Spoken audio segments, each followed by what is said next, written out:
नमस्कार दोस्तों, स्वागत है आपके अपने YouTube चैनल संस्कृत अड्डा पर। दोस्तों, आज की जो वीडियो इसमें करने वाले हैं आपका हरियाणा में जो टीचर एलिजिबिलिटी जो टेस्ट होगा टीएसटी पीएचडी वाला, तो आपके एग्जाम के लिए महत्वपूर्ण क्वेश्चन आज की वीडियो में हम यहाँ पर लेकर आए हैं और सभी के सभी क्वेश्चन महत्वपूर्ण हैं। कल वाली वीडियो भी महत्वपूर्ण थी, अगर आपने नहीं देखी है तो उसे देख लीजिएगा और इस वीडियो के अंत में आपको मिल जाएगी। तो जल्दी से अपने जो क्वेश्चन है उसे आप देख लेते हैं। तो हमारा जो यहाँ पर पहला क्वेश्चन है, क्वेश्चन आ जाता है वृत्तस्य कति प्रकारा छंद शास्त्रे। छंद शास्त्र के सबसे पहले तो आपको पता होना चाहिए कि इसके आचार्य कौन थे। तो आचार्य जो पिंगल मुनि है, इनके द्वारा रचित है छंद, ये छंद शास्त्र। तो यहाँ पर जो वृत्त है उसके कितने प्रकार होते हैं, 3, 5, 10 या 20, तो यही बतलाना था। तो इसमें जो हमारा यहाँ पर सही आंसर है ऑप्शन रहेगा ए वाला। तो वृत्त के जो है 3 प्रकार माने गए हैं, हमने आपको पहले भी बतलाया था। तो ये 3 प्रकार होते हैं इसके, कौन कौन से, समवृत्त, अर्धसमवृत्त और विषम। सम जैसे 4 चरण है, 4 चरणों में वर्णों की संख्या बराबर होगी। अर्धसम पहले और तीसरे जो चरण है उसमें अक्षर समान होंगे, दूसरे और चौथे वाले में समान होंगे। और एक होता है विषम, मतलब जो 4 चरण हैं इनमें मात्राओं की संख्या अलग अलग होगी। तो इस प्रकार से जो है छंद शास्त्र में जो वृत्त के 3 प्रकार बतलाए गए थे, समवृत्त, अर्धसमवृत्त और विषम। नेक्स्ट क्वेश्चन हमारा, वृत्त छंद अस्ति मात्रिक, वर्णिक, व्यंजनिक या काल्पनिक। तो ये जो वृत्त छंद है किस प्रकार का है। तो वृत्त छंद जो है इसको अगर हम देखें तो हमारा आंसर ऑप्शन बी वाला, तो वर्णिक छंद है। अब ये जो छंद है इसको भी 2 भागों में बांटा गया था, मात्रिक और वर्णिक के रूप में। मतलब एक में मात्राओं की गिनती होती है और एक में वर्णों की। तो वृत्त छंद जो है यहाँ पर ये वर्णिक का उदाहरण है। नेक्स्ट है, पुंडरीकस्य अनन्य मित्रम का अस्ति। चित्तरथ वेशम पायन का पिंजल या शूद्र का है, जो कि यहाँ पर ऑप्शन बी में है। तो पुंडरीकस्य अनन्य मित्रम का अस्ति कपिंजल। कपिंजल एवं वैमानिक शाप वशात अभवत, इंद्रायु तारापीठ शूद्र क्या हलयुत। कपिंजल जो है ये साप के कारण क्या बन गया था, क्या हो गया था ये, तो यह हो गया था इंद्रायुध। नेक्स्ट है, नाना फलई फलती कल्पत कल्पलतायु भूमि, वाक्य में इदम कुत्र वर्तते। नीति शतक, किरातर्जुनीय, मेघदूत या रामचरित। तो किस कहां से जा लिया गया है कि पृथ्वी जो होती है वो कल्पलता के समान अनेक प्रकार के फल देने वाली होती है। तो नीति शतक जो उसमें से ये वाक्य लिया गया है, जो कि महर्षि भर्तृहरि की रचना है। 3 शतक लिखे थे इन्होंने, नीति, श्रृंगार और वैराग्य शतक। इसके अलावा वाक्य पद्यम भी लिखा था, तो ये नीति शतक में से है। नेक्स्ट क्वेश्चन है, वचन है भारवी है। महर्षि जो भारवी थे इनके वचन हैं। अब ये कदरी फल के समान है, दाड़िम, द्राक्ष, नारी के फल के समान। तो महर्षि भारवी के जो वचन हैं आचार्य मल्लिनाथ ने कैसे कहे थे, नारियल के फल के समान। नारियल जैसे बाहर से बहुत ज्यादा कठोर होता है, उससे अंदर से उतना ही नरम होता है। तो इसी प्रकार से जब महर्षि जो भारवी है इनके वचन माने गए हैं और महर्षि भारवी को अर्थ गौरव के लिए जाना जाता है। नेक्स्ट क्वेश्चन है, कारणानि अत कार्याणि सहकाराणि यानि च कस्य विषय आयाति। रस स्वरूप, ध्वनि, वस्तु स्वरूप या अलंकार विषय। तो ये जो आते हैं रस स्वरूप के विषय में, और आचार्य जो मम्मट है उन्होंने जो है श्लोक के माध्यम से बतलाया था। श्लोक है कंप्लीट ये, कारणानि अत कार्याणि सहकाराणि यानि च रति आदेश स्थायी न लोके तानि चेत नाट्य काव्य हो। तो इस प्रकार से काव्य प्रकाश में आया था उल्लासों में जो है, तो रस स्वरूप के विषय में बतलाया गया था काव्य प्रकाश में। इसके बाद अश्वघोषण कस्य धर्मस्य प्रचारार्थम काव्यानि लिखा था। कौन से धर्म के प्रचार के लिए काव्य लिखे थे इन्होंने, जैन, सिख, बौद्ध या किस धर्म के लिए? तो महर्षि जो अशोक घोष है उन्होंने 3 काव्य लिखे थे, बुद्धचरित, सौंदर्यानंद और सारिपुत्र प्रकार। तो बुद्धचरित भी था उनमें से। तो इस प्रकार से बौद्ध धर्म के प्रचार के लिए। नेक्स्ट है विश्वनाथ अनुसारम शाब्दी व्यंजना कथिता। आचार्य जो विश्वनाथ है इनका है साहित्य दर्पण। तो इसमें इन्होंने शाब्दी व्यंजन के बारे में बतलाया था। तो कितने प्रकार की होती है, और इनके अनुसार जो है ये 2 प्रकार की मानी गई थी। शाब्दी मतलब 2 प्रकार की थी, अभिधम मूला शाब्दी व्यंजना और लक्षण मूला शाब्दी व्यंजना। नेक्स्ट है वत्से सुशिष्य प्रदत्ता विद्या शोचनीय समृता इति परोक्ष रूपेण कस्ययम उक्ति। दुष्यंत, गौतमी, शकुंतला या महर्षि कर्णव।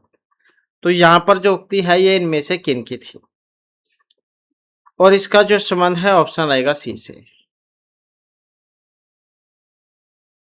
तो यहाँ पर जो इस उक्ति की बात हुई है,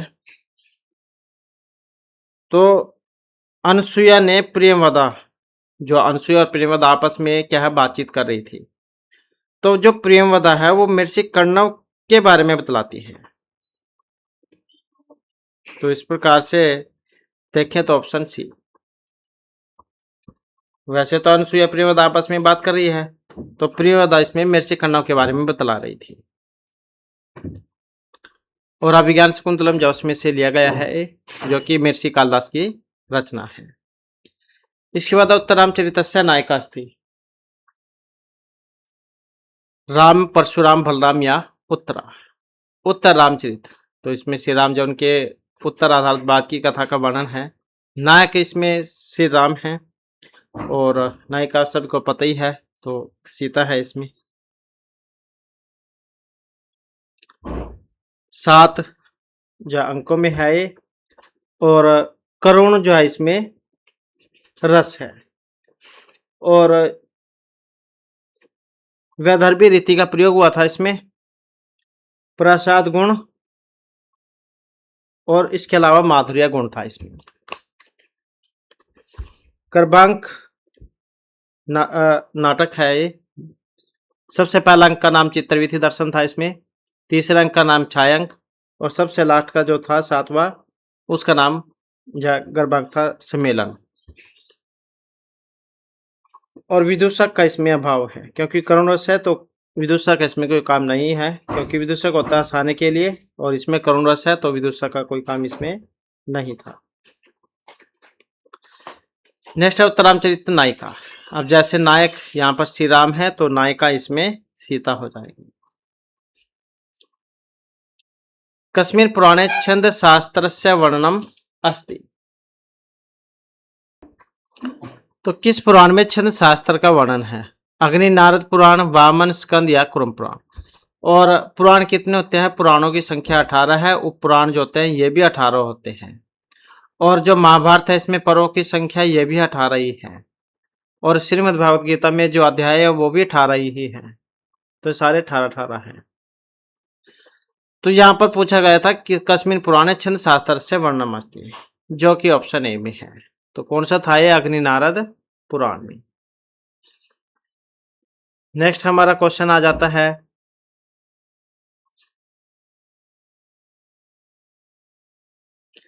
श्लोके यस्मिन् प्रतिचरणे 10 वर्णाः भवन्ति तस्य छंद किम। प्रत्येक चरण में क्या होंगे? 10 वर्ण होंगे। विद्युत, माला, पंक्ति, तिष्टुप या शालिनी।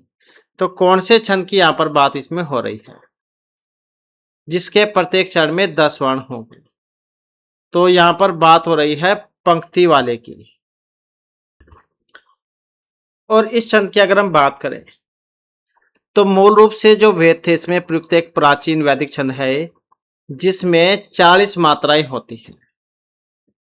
40 मात्राएं होती है, और यहाँ पर पंक्ति का शाब्दिक अर्थ जाओ 5 जो चरण है उससे लिया गया है, 5 चरणों से। तो इसलिए 5 चरण वाला छंद भी इसको कहा जाता है। तो इसमें 40 मात्राएं होगी, और जैसे कि यहाँ पर 5 चरणों की बात हुई है, तो सारों में 8-8 वर्ण हो गए, तो 8 गुणा 5 40, तो ऐसे 40 हो जाएंगे। गायत्री और अनुष्टुप छंद के 5 पदों के योग से इसका निर्माण माना जाता है। नेक्स्ट आ जाता है हमारा क्वेश्चन, वज्रादपि कठोराणि मृदुनि कुसुमादपि लोकोत्तराणाम चेतांसी का ही ज्ञातुम अर्हति। श्लोक था और छंद कौन सा है इसमें, भुजंग पर्यात अनुष्टुप मालनी या वसस्त। वेरी वेरी इंपॉर्टेंट क्वेश्चन है। तो यहाँ पर अगर हम देखते हैं तो इसमें अनुष्टुप जो छंद है उसको माना गया है। तो सबसे पहला जो आपका गायत्री छंद होता है जिसमें 24 वर्ण होते हैं, गायत्री, उष्णिक, अनुष्टुप, वृत्ति, पंक्ति, तिष्टुप, जगति, तो इस प्रकार से होते हैं। तो वज्रादपि कठोराणी मृदुनि कुसुमादपि, वज्र से भी कठोर और जो फूल होता है उससे भी कोमल। तो इस प्रकार का श्लोक था। तो अनुष्टुप यहाँ पर छंद इसमें माना गया है। नेक्स्ट है सर्व शब्द रूप सप्तमी बहुवचने। अब सर्व जो होता है इसका रूप पुल्लिंग में भी है, स्त्रीलिंग में भी है। तो इसका स्त्रीलिंग में स्पेशल पूछा गया है अलग से, अगर ना दिया गया हो फिर पुल्लिंग में बताना है, तो यहाँ पर अलग से बताया गया है कि स्त्री में बताना है अपने। तो किस प्रकार से इसका बनेगा सप्तमी के बहुवचन में, तो सप्तमी के बहुवचन में जब हम बनाएंगे तो सर्वासु इसका बनेगा। तो एक बार जो इसका रूप है किस तरीके से चलते हैं वो भी देख लेते हैं। तो सर्वा सर्वे सर्वाहा सर्वाम सर्वे सर्वाहा सर्व्या सर्वाभ्याम सर्वाभिः सर्वस्यै सर्वाभ्याम सर्वाभ्यः सर्वस्याः सर्वाभ्याम सर्वाभ्यः सर्वस्याः सर्वयोः सर्वासाम सर्वस्याम सर्वयोः सर्वासु। तो ऐसे इसका रूप चलता है। और ये दो मात्राएं हमेशा स्त्रीलिंग में आती है, चतुर्थी एक वचन में। पंचमी षष्ठी में लगभग जो है ये एक वचन में एक जैसे ही रूप होते हैं, और षष्ठी सप्तमी में एक जैसे होते हैं द्विवचन में। तो इस प्रकार से जो है ये स्त्रीलिंग में रूप चलेगा। इसके बाद आ जाता है नेक्स्ट हमारा, सर्व का स्त्रीलिंग में षष्ठी एक वचन में कौन सा बनेगा। तो अभी हमने आपको इसका जो रूप है कंप्लीट वो बता ही दिया, स्त्रीलिंग में किस प्रकार से चलते हैं। तो कौन से वाला बनेगा यहाँ पर, इसका ये वाला हो जाएगा सर्वस्याः। नेक्स्ट तथा समक्षम दहता मनोभवम पिनाकिना भगन मनोरथा सती निंदित रूपम हृदयन पार्वती प्रियसु सौभाग्य फला ही चारुता। तो इसमें जो छंद है वसंत अपराजिता अति जागती मंजरी, कौन से वाले छंद का प्रयोग यहाँ पर हुआ है। तो वसंत छंद का प्रयोग इसमें हुआ था। लक्षण क्या है, जैतो तो वसंतम उदरितम जरो, ये होता है 12 वर्ण होते हैं इसमें। नेक्स्ट आ जाता है हमारा क्वेश्चन, महाकवि भारवी कस्य छंद से आचार्य कथ्यते। महर्षि भारवी को कौन से छंद के लिए जाना जाता है, वसंत अपराजिता अति जागती या मंजरी के लिए। तो इसमें भी हमारा सी आंसर ऑप्शन ए वाला ही है। तो वसंत छंद जो है उसका प्रथम अंक जो उसमें मतलब सबसे ज्यादा प्रयोग हुआ था, वैसे जो किरातार्जुनीय है इनके द्वारा रचित, तो सबसे ज्यादा जो आया था उसमें वसंत छंद आया था। नेक्स्ट है किरातार्जुनीय से प्रथम सर्गस्य छंद अस्ति, प्रथम सर्ग में कौन सा है, मंदक्रांत, वसंत, अनुष्टुप या वसंत का। तो कौन से छंद का प्रयोग हुआ है इसमें। तो यहाँ पर जो है इसमें वसंत छंद रहेगा, वसंत छंद है इसमें, क्योंकि 1 से 45 तक, तो 1 से लेकर 45 तक वसंत छंद था इसमें, और 46 से 47 जो श्लोक था उसमें अलग अलग था। तो ज्यादातर तो यही था इसमें। इसके बाद है अर्थो कन्या प्रक्रिया तामाद्य संप्रेष्य परिगृहीतो जातो एवं विस्त अंतरात्मा चिरस्य निक्षेपम अर्पित्वा। तो मतलब यहाँ पर ये जो श्लोक था अर्थो कन्या प्रक्रिया, ये था आपका चतुर्थ अंक में से शकुंतला की विदाई के अवसर पर। तो महर्षि कर्णव जो है यहाँ पर शकुंतला की विदाई देते समय ये बातें कहते हैं कि लड़की जो होती है वो प्रायधन होती है, और आज उसको उसके पति घर पहुंचाकर मेरे ऊपर जो बोझभार था वो समाप्त हो गया है। तो जैसे कोई किसी की वस्तु को अपने पास रख लेता है और कुछ समय बाद उसे वो लौटानी पड़ती है, और इस दौरान बहुत सारी चिंताएं भी लगी रहती है कि कहीं कोई इसको खराब ना कर दे, उठा ना ले। तो इसी प्रकार से यहाँ पर ये श्लोक था। और अब यहाँ पर इसमें अलंकार पूछा गया है। तो कौन से अलंकार का प्रयोग यहाँ पर इसमें हुआ है? तो इसमें उपमा भी जो है उसको भी माना गया है इसमें। श्लोक कैसे था ये? क्योंकि यहाँ पर थोड़ा सा बदलाव है इसमें। तो श्लोक कैसे था? अर्थो ही कन्या प्रक्रिया एव तामद्य संप्रेष्य परिगृहीतु जातः मम अयं विषय पर कामम पर अर्पित न्यासीव अंतरात्मा। तो इस प्रकार से है यहाँ पर ये कंप्लीट श्लोक। और एग्जाम में जो है इसमें छंद भी पूछा जाता है। तो छंद की बात करें तो इंद्र वज्रा जो है वो यहाँ पर छंद है इसमें। इंद्र वज्रा उस छंद का प्रयोग यहाँ पर इसमें हुआ है। कई बार पूछ लिया जाता है कि छंद कौन सा है, तो इंद्र वज्रा छंद का प्रयोग यहाँ पर हुआ है। नेक्स्ट है शुश्रूषो गुरुं कुरु प्रिय सखी वृत्तिम सपत्नी जने भर्तु विप्रकृता रोषणतया मां संप्रतिपम गम है। तो यहाँ पर भी ये उसी में से है, चौथे अंक में से चार जो श्लोकों में से कि तो यहाँ पर भी सीख ही दी गई है। जब शकुंतला की विदाई होने वाली होती है तो मृषिकन्या उनको कहते हैं कि जब तुम अपने पति घर पर जाओगे तो तुम्हारे सास ससुर होंगे और वहाँ पर अन्य गुरुजन भी होंगे, तुम उनका कहना मानना, उनके साथ अच्छा व्यवहार करना। और जो राजा दुष्यंत है उसकी अन्य पत्नी भी होंगी, सहेली सा उनके साथ व्यवहार करना। और आपके पति अगर आपको कुछ कह भी देते हैं तो उनके विपरीत तुम कभी मत जाना।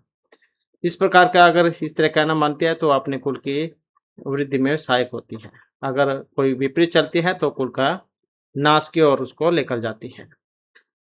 तो इस प्रकार की सीख दी गई थी इसमें। और यहाँ पर अलंकार जो है पूछा गया है इसमें, तो अर्थांतरन्यास जो अलंकार है उसका प्रयोग यहाँ पर इसमें हुआ है।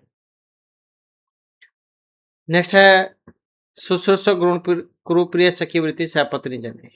यहाँ पर इसमें छंद पूछा गया है। तो इसमें छंद जो कौन सा है, तो शार्दूल विकृत छंद का प्रयोग यहाँ पर इसमें हुआ है। आसानी से याद भी रख लोगे आप, सा सा है दोनों में, तो आसानी से याद भी रह जाएगा। नेक्स्ट है हमारा क्वेश्चन पूरा प्लस में करोती। जब हम इसको बनाते हैं तो कौन से वाला रूप इसका बनेगा, तो पुरस्करोती जा बन जाएगा। कहा प्लस में गस्ती का संधि जब हम करेंगे संधि छेद तो कौन सा बनता है इसका, तो जब हम इसको बनाएंगे तो कौन सा हो जाएगा, विसर्ग को ओ जाता है को गस्ती। इसके बाद है ऐसा है विष्णु, तो कौन सा बनेगा यहाँ पर इसका, तो इसमें ऑप्शन सी जो है हमारा सेंसर हो जाएगा। महा प्लस में हास्य है तो कौन सा बनेगा इसका, महास्य है। नेक्स्ट है विद्या प्लस में अर्थी विद्यार्थी, तो किसमें बनता है, विद्या प्लस में आल्य विद्यालय, विद्या प्लस में अर्थी विद्यार्थी, तो कौन से में बनेगा, दीर्घ संधि। शिवराज विजय शिवस्य अवतार कथ्य थे, शिवाजी महाभाग रघुवीर सिंह औरंगजेब या पंडित अम्बिकादत्त व्यास। तो शिव के अवतार किन्हें कहा गया है, तो शिवाजी महाराज को। नेक्स्ट है उपजाति वृत्तस्य कति भेद। उपजाति जो छंद है ये इंद्र वज्रा और उपेंद्र वज्रा इन दोनों को मिलाकर बनता है उपजाति छंद। तो वृत्तस्य कति भेद है, तो ये माने गए हैं 14।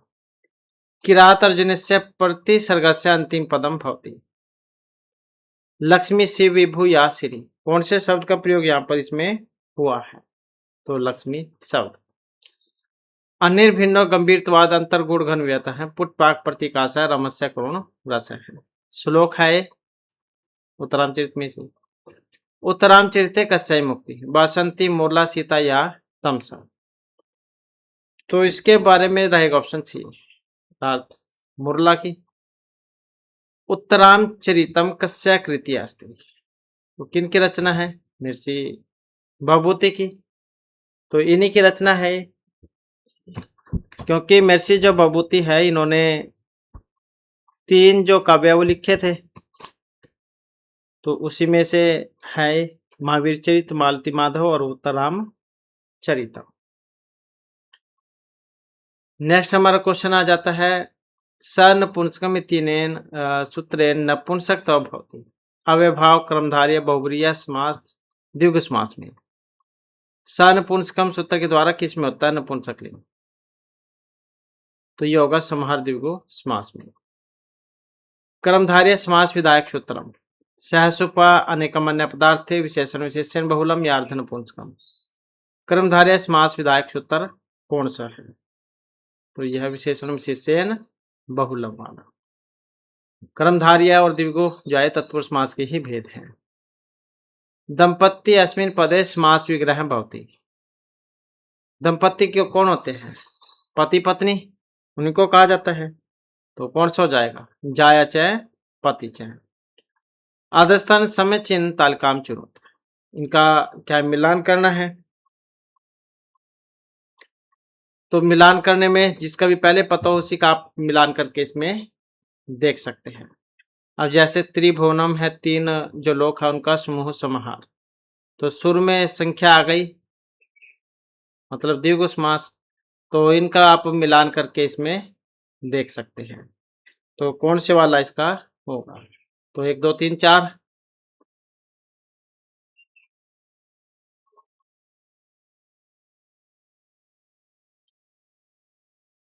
अब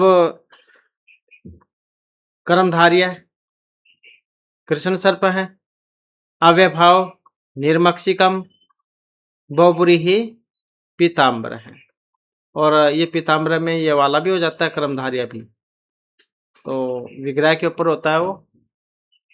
अगर यहाँ पर तो दिए गया है कृष्ण सर्प है तो यही बनेगा इसका। तो इस प्रकार से जो इनका मिलान यहाँ पर हो जाएगा।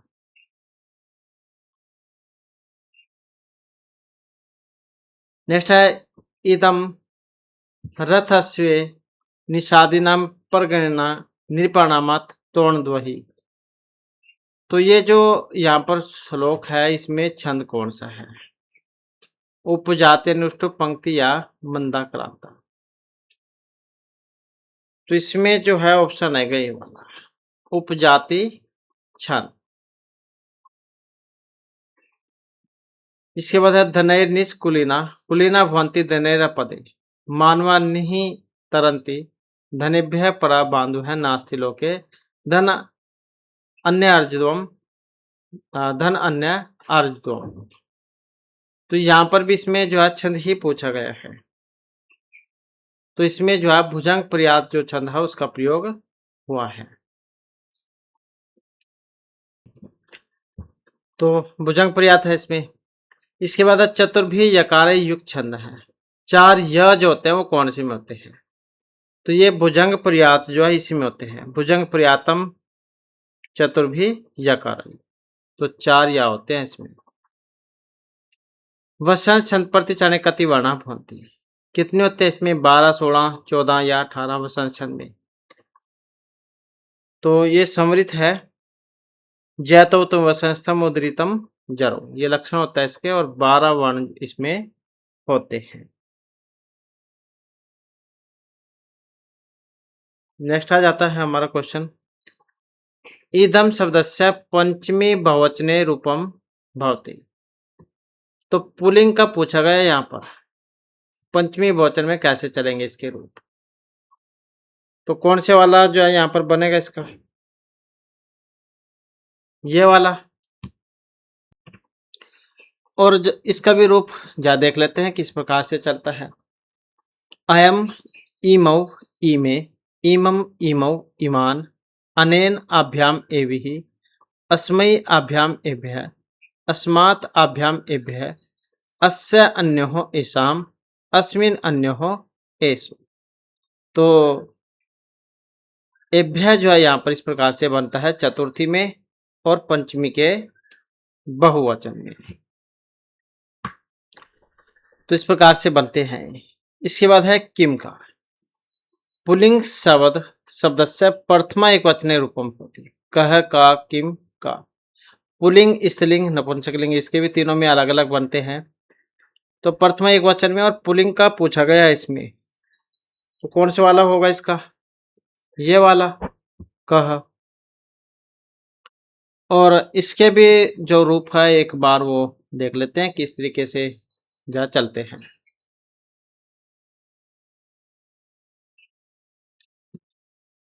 तो कह कऊ के, कम कऊ कान, केन काभ्याम कई, कस्मी काभ्याम के बह, कस्मात् काभ्याम के बह, कस्यः कयोः केशाम, कस्मिन कयोः केषु। तो ये तो जा यहाँ पर पुल्लिंग वाले हैं, तो ये कह जो बनता है। और यहाँ पर अगर हम करें स्त्रीलिंग की बात, का, के, कहा, काम के कहा, एक जैसे हैं दोनों ही। कया काभ्याम काभि, कस्यै काभ्याम काव्य है, कस्याः काभ्याम काव्य है, कस्याः कयोः कासाम, कस्याम कयोः कासु। तो इस प्रकार से ये स्त्रीलिंग में बनेंगे। तो पुल्लिंग और स्त्रीलिंग दोनों के ही महत्वपूर्ण है रूप यहाँ पर। तो इसमें सप्तमी में आप देख सकते हैं यहाँ पर कस्मिन बना है और स्त्रीलिंग वाले में कस्याम बनेगा। इसके बाद है नेक्स्ट हमारा किम का, जब हम बनाते हैं सप्तमी बहुवचन में कौन सा बनेगा इसका। तो सप्तमी बहुवचन में कौन सा वाला होगा, तो यही होगा केशु, क्योंकि पुल्लिंग की है, स्त्रीलिंग में तो अलग होता है। तो पुल्लिंग में अलग है, स्त्रीलिंग में अलग है। वीर पुरुष को ग्राम है इत्यत्र समास है। कौन सा समास है यहाँ पर, अव्ययभाव, तत्पुरुष, बहुब्रीहि या द्वंद्व। तो इसमें रहेगा बहुब्रीहि।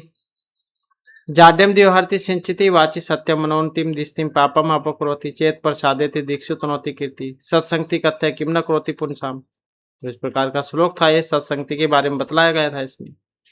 तो कौन से छंद का प्रयोग यहाँ पर हुआ है इसमें, वसंतिल का छंद, उक्ता वसंतिल का तबजा जगऊ का, ये लक्षण होता है इसका। 14 जो अक्षर इसमें होते हैं। नेक्स्ट है एनम, तो पंचानन है। पंचानन किन का कहा गया था, महर्षि बाणभट्ट, माघ, भभूति या महर्षि कालिदास को।